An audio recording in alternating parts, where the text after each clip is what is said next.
Alright, so this is my new world I have created.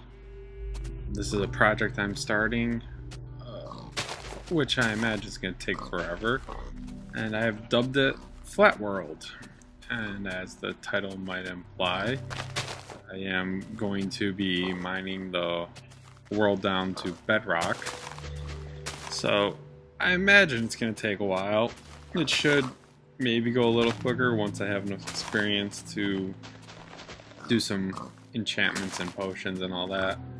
But I am planning on doing it in survival mode and not in creative mode.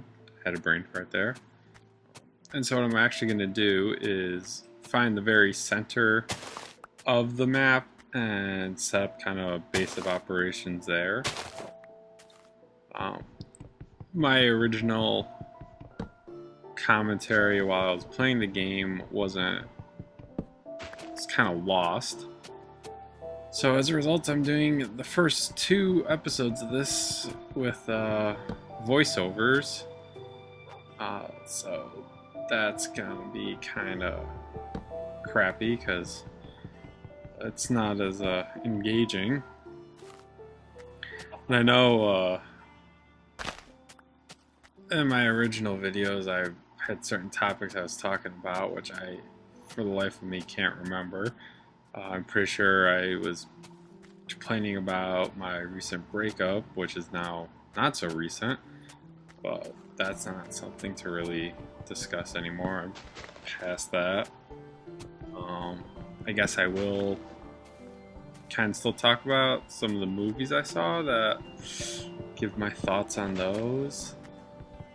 So I think probably what I saw at the time was Iron Man 3 and Man of Steel. Man, I didn't think Iron Man 3 was that bad. I saw that some people were complaining about how there was too much Tony, not enough Iron Man. I mean, I really don't think that's a huge deal. I mean, we got the Avengers, which is essentially like Iron Man, 2.5. I felt like he was pretty prominent in that movie, and more so than any of the others, which is, I mean, it makes sense because he was like the first movie, first one out, huge fan base and all that. So as you can see, I'm also doing some rough editing cuts to try and shorten this video. So, I liked it.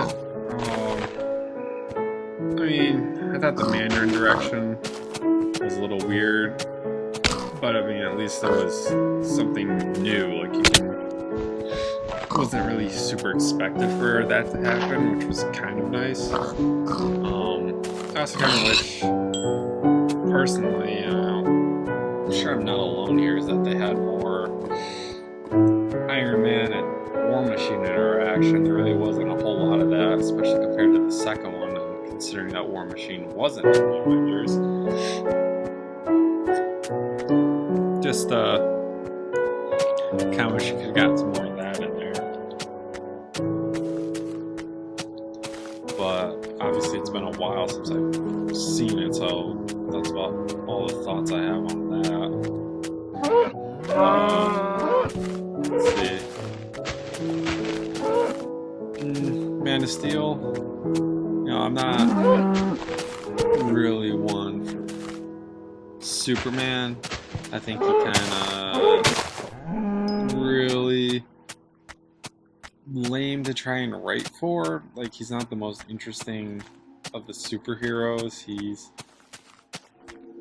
for the most part, no one really ever presents a challenge for him. He's gonna win. He's, all the superpowers you can basically think of. I mean, I feel like when he was originally created there, he just gave him any superpower that he needed for, that particular storyline. Kind of like how in the 60s TV show with Adam West and Batman, he essentially have any gadget he needed, you know, famously the shark repellent. So, that being said, I mean, I didn't think it was bad. I thought all the actors in it were good. I liked that they didn't choose Lex Luthor as the villain. I mean, I feel like nowadays you need kind of the more equal matching for like superheroes. I mean, Luthor presents like a more, I guess, intellectual challenge, and so I imagine he's going to be in any all sequels. But I mean, I thought Zod was definitely the way to go. I mean, really though, the main thought in my head when watching Man of Steel was that they really need to make a Dragon Ball Z movie. I mean,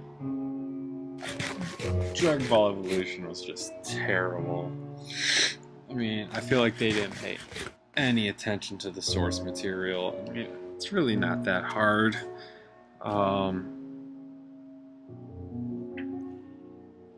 But I mean, just watching it and watching the fight scenes, it's like you could easily have just replaced some stuff, done you know, some CGI energy attacks, and it could have easily just gone straight as a DBZ movie.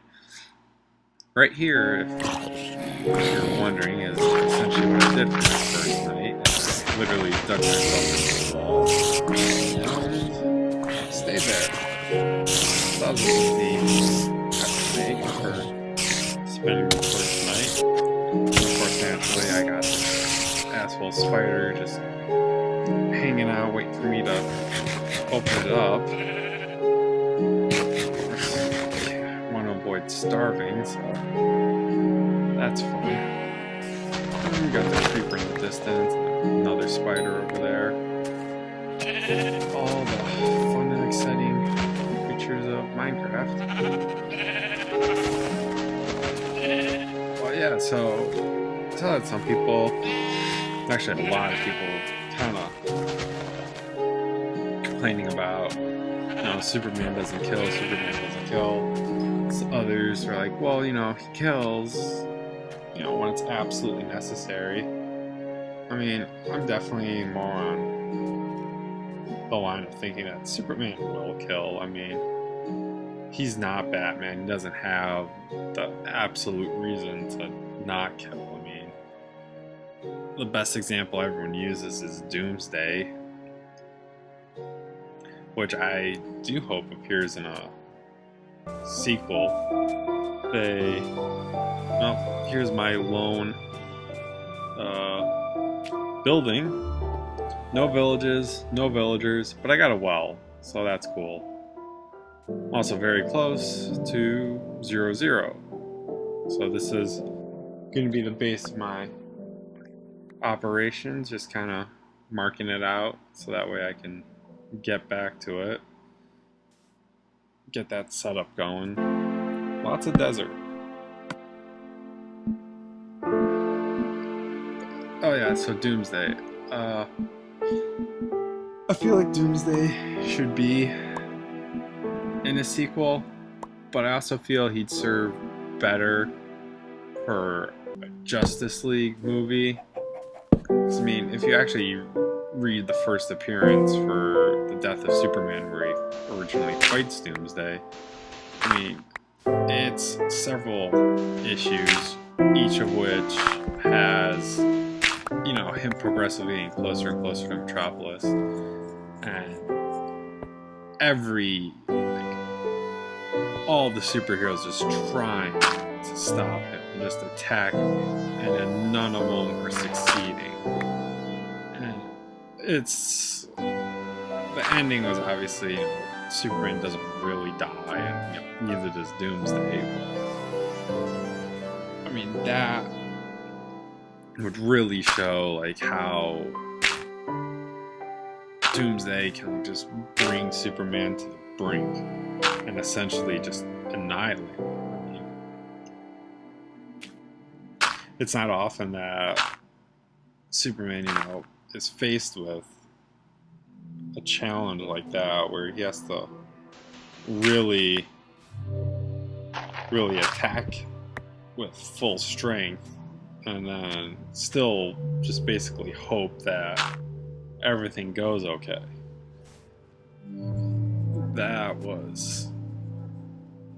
So I think to really reflect, like, you know, how strong Doomsday is, they're going to have to need to use that angle of, you know, if every single member of the Justice League is attacking him and they're still not really putting too much of a dent on him, and even if Superman's like attacking him several times as he's approaching Metropolis, and that's still not doing too much. I mean, that really shows how, you know, what Doomsday is capable of, which I haven't really seen in like any of the like comics since then. Like, they've basically reduced him to just a, you know, standard villain who can be easily beaten now, like totally removed from his former glory. And in like any of the animation series or movies, they don't seem to do him the same kind of justice either. I think it was what, Justice League, the show where Superman just gave him a lobotomy. It's like, really? Just a heat vision just straight to his head? Like, I feel like that would have worked, you know? I mean, maybe, but that's just me.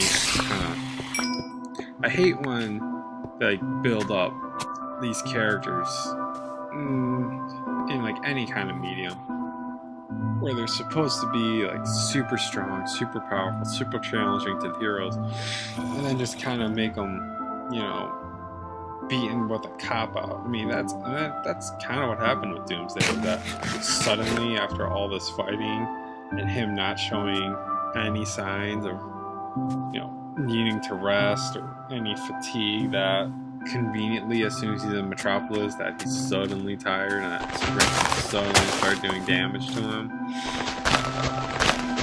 I thought that was shitty. I mean, to do the analog with DBZ, I mean, a good example would be Broly. I always kind of felt like when I watched it, like when you're watching that, like it's the same type of thing with Doomsday. Like, all the heroes are going all out on him, like giving it everything they have, and it's just not stopping. But then suddenly, you know, at the last minute, when it's super crucial, the hero can suddenly beat him. I mean, I don't understand, like, especially with DBZ, like, they all give their energy to Goku. Suddenly even though combined they couldn't beat him, now they can. Like, it doesn't make sense. Like, I know towards the end, and at that point, like, power levels were bullshit, but I mean, you can't just suddenly combine all the energy into, like, not even full energy. It's not even like fusion or anything like that. They were giving what they had left. So if they couldn't even do it at full strength, why would they be able to do it at partial strength? So that was kind of bullshit. And then all the sequels were obviously just reduced them to a joke. Even more, I mean, come on, Broly, that was barely watchable. But, yeah, I mean, I guess I can do my rant about that now, is that I always kind of equivalent Broly to, like, Hulk. His power just continuously grow and be stronger and stronger. I mean, I felt like that was pretty obvious to people. I mean, his energy is green. Like, I thought it was the tribute, almost like the anime tribute to Hulk, but that maybe not. Maybe that's just me. But I guess this one subject to DBZ, and I got a lot of time to talk. I often see a lot of, especially on YouTube, you see a lot of people who kind of bash any of the clips after the Cell Saga, especially when they relate to like Goku, songs like being able to become Super Saiyans at young ages. I mean, yeah, it's kind of frustrating to see that when you know like how much everyone else had to work for it. But at the same time, like I feel it's pretty well explained. Maybe not in the TV show, but like in the manga. Because I know when I read it, it mentioned like when Goku was training to go dynamic that, you know, he was approaching the, I mean, maybe it was just a shitty translation that I was reading, because I just read a version I found online, but it was just saying that you know, he was approaching the strength that would allow it someone to be able to go Super Saiyan. So to me, that kind of states that you can't just suddenly do it. Like, you have to already be at a certain point, strength-wise, to be able to do and achieve Super Saiyan. I mean, yeah, you need that like kind of trigger for it. Like, obviously with Goku, it was Krillin's death. Vegeta like swallowed his pride and just kind of stopped caring. Gohan realized, you know, he was sucking and was causing a lot of problems by being a coward bit.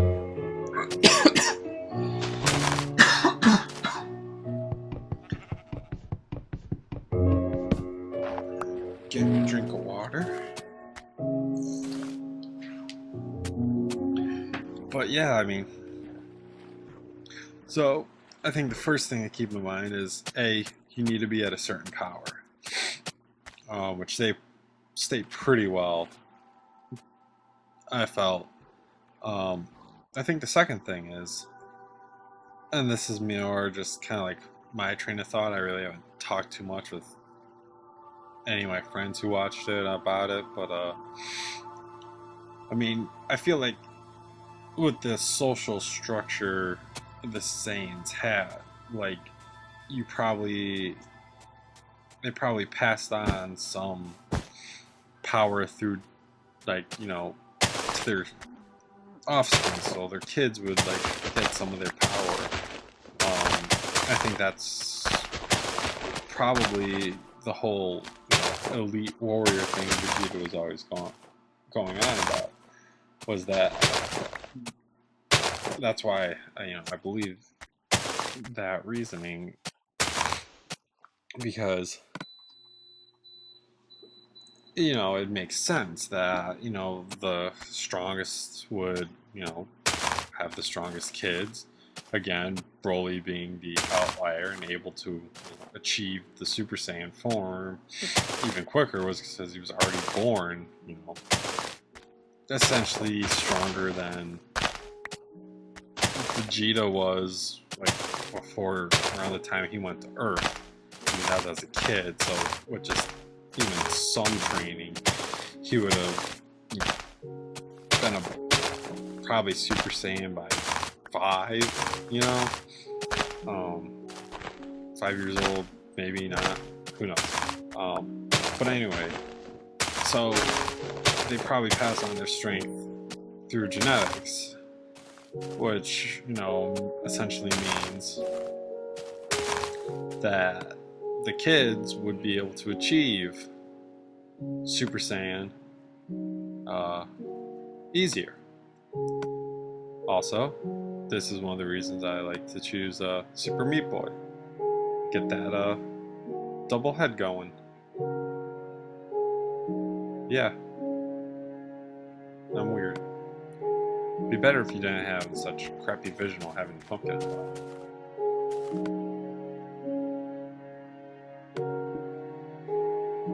But yeah, so with those two things in mind, I mean, one, you gotta be a certain power level. 2, powers like passed on genetically.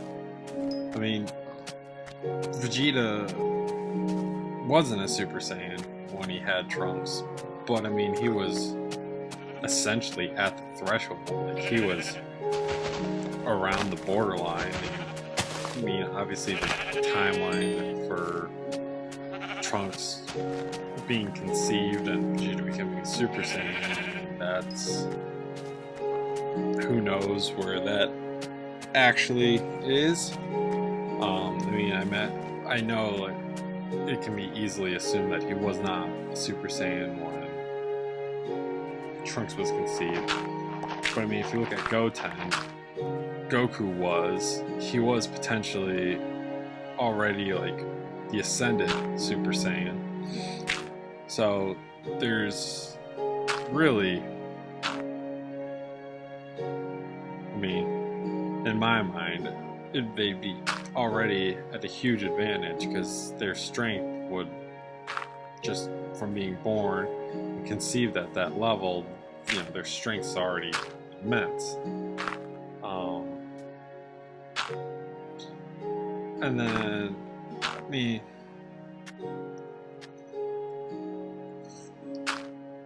getting another sip. I mean, it still kind of is crap that they were able to go Super Saiyan at such young ages, but they didn't really have any kind of trigger. But, I mean, something to keep in mind is, you know, during the special, the return of Son Goku and his friends, there's no English translation or English dub yet, but you can find the translations on YouTube all the time. I'm sure anyone who's watched Dragon Ball Z has seen it.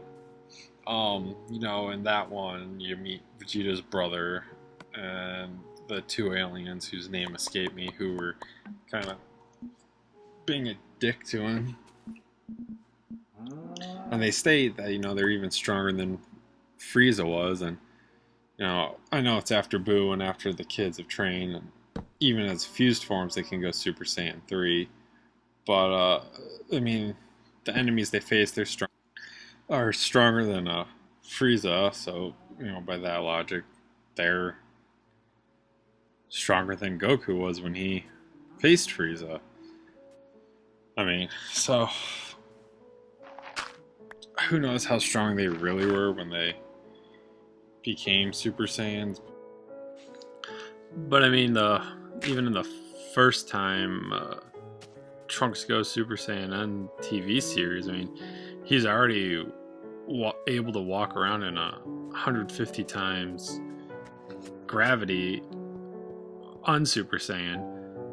And I mean, Goku, when he first started training in 100 times gravity, I mean, he could barely move. I mean, even when he was on King Kai's planet with 10 times gravity, he was having trouble moving around. And Trunks seemed to be moving pretty easily in 150 times. So just with the logic the show has, I mean, there's reason to believe that they were easily just at that level naturally, just kind of born into having that kind of power. It's an interesting thing. I don't necessarily know that's the correct, you know, logic of thinking, but that's the way I've been looking at it. And anytime like it comes up in discussion amongst, you know, groups of friends I'm in, I mean, the lineage of the show, I guess, seems to indicate, and it does kind of make sense, like there are things that kind of point out that, yeah, they are capable of doing this, not just because they're kids doesn't mean they aren't. But I don't know if that was really done on purpose or just coincidental. I'm actually just kind of more inclined to believe that it's coincidental that these things happen, that I like pointed out. But I mean, you never know, it could have been the plan from the beginning.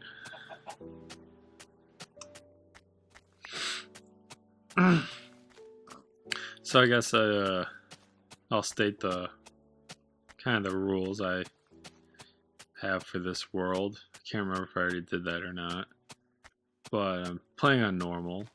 I was considering doing this on hard, but that seemed like a bad idea. I mean, I do have hopes of traveling into the Ender and also uh, going into the Nether Realm, and at least with the Nether Realm, I'm gonna also try and like kind of take as much out as I can. I don't know how well that's gonna work. I mean, there are slightly more.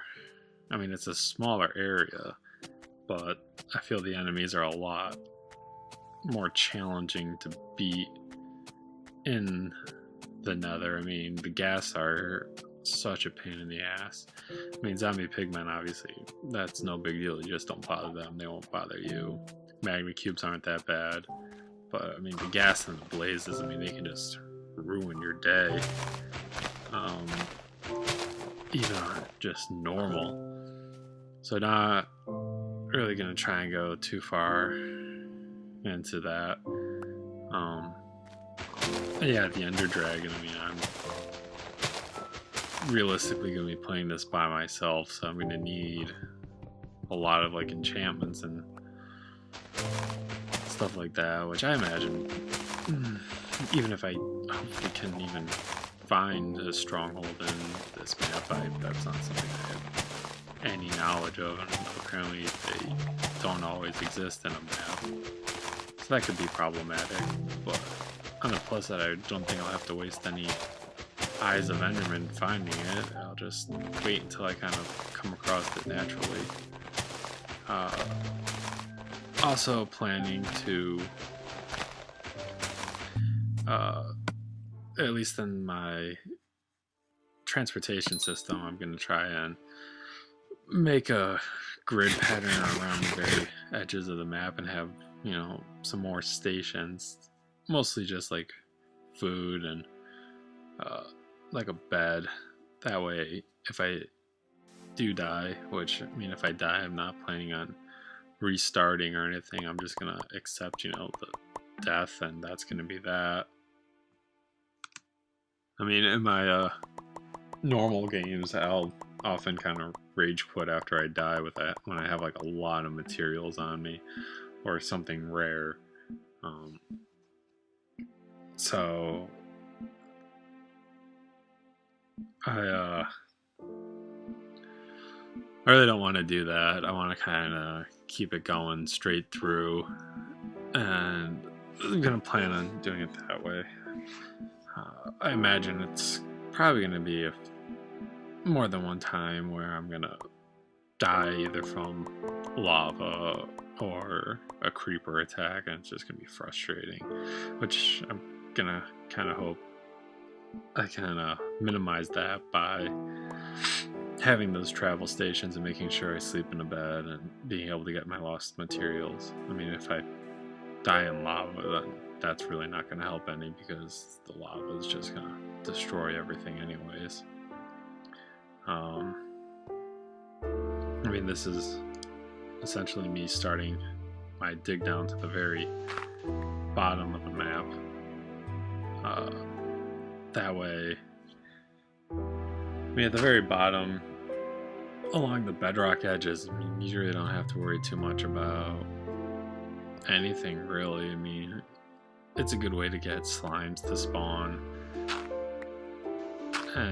which can be helpful. I mean, not that I really think I'm going to be needing slimes for anything, but, you know, just in case. My main kind of concern off the bat is going to be resources. I mean, I'm not too super concerned about, you know, obviously I've got those trees planted earlier in the video, so I can always make wooden tools, but iron and gold and diamond especially, that's gonna be kind of tricky. I feel I'm gonna be making a lot of objects out of stone, because I'm even just in this dig down I do here, I get a good amount of stone. So, yeah, that's gonna be exciting. I'm planning on building a fence in the outer area there too. I can't remember if I mentioned any of this before. My mind's just a wasteland lately. I'm also gonna renovate my little cabin there so that way it looks more, presentable.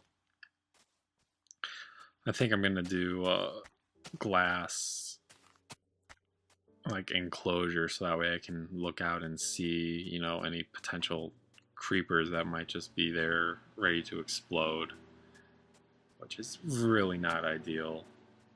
And then, ooh, video went funky. Then,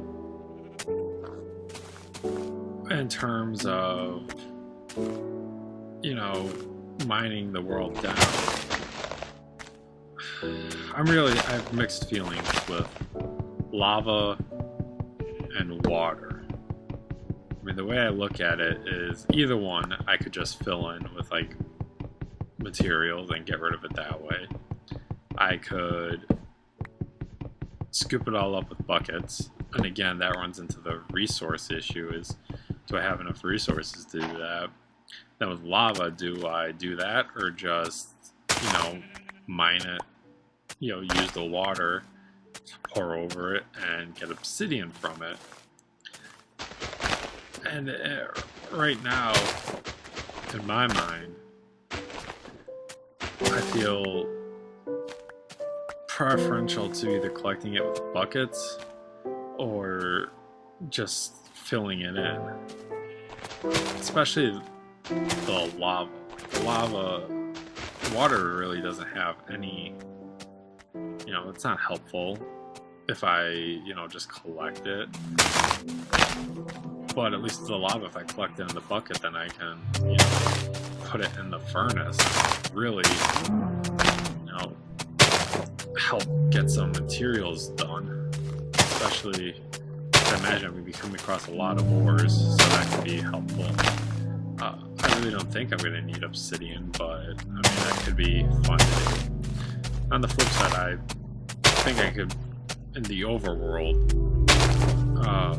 mine the lava for obsidian or for furnace fuel, and then overworld mine for obsidian, and then when I go to the netherworld I can see, I don't even know if I'm capable of doing it, but collecting the lava in buckets.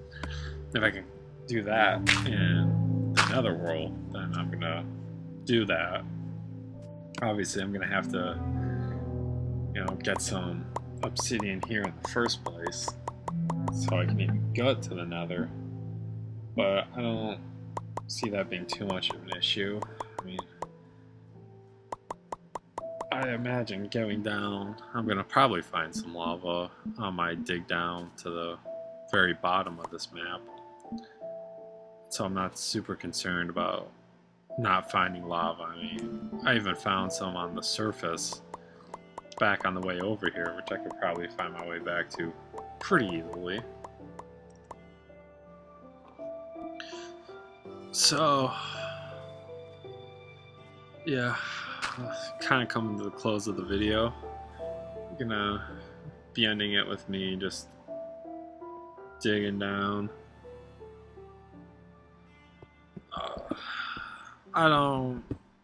I really don't know how long this is gonna take.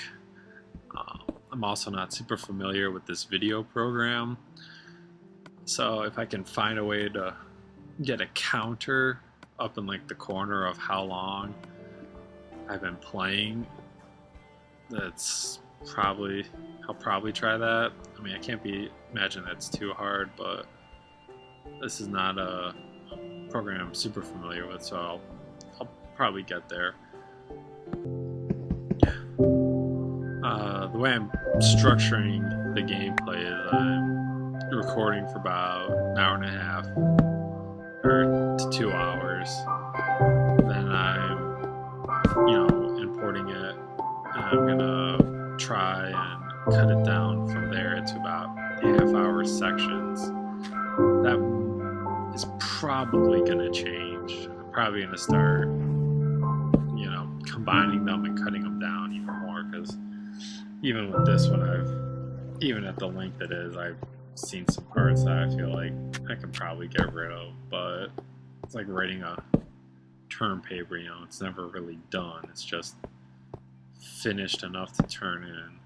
Not that I'm in any rush, but I figured I might as well start getting these out there, you know, just in case.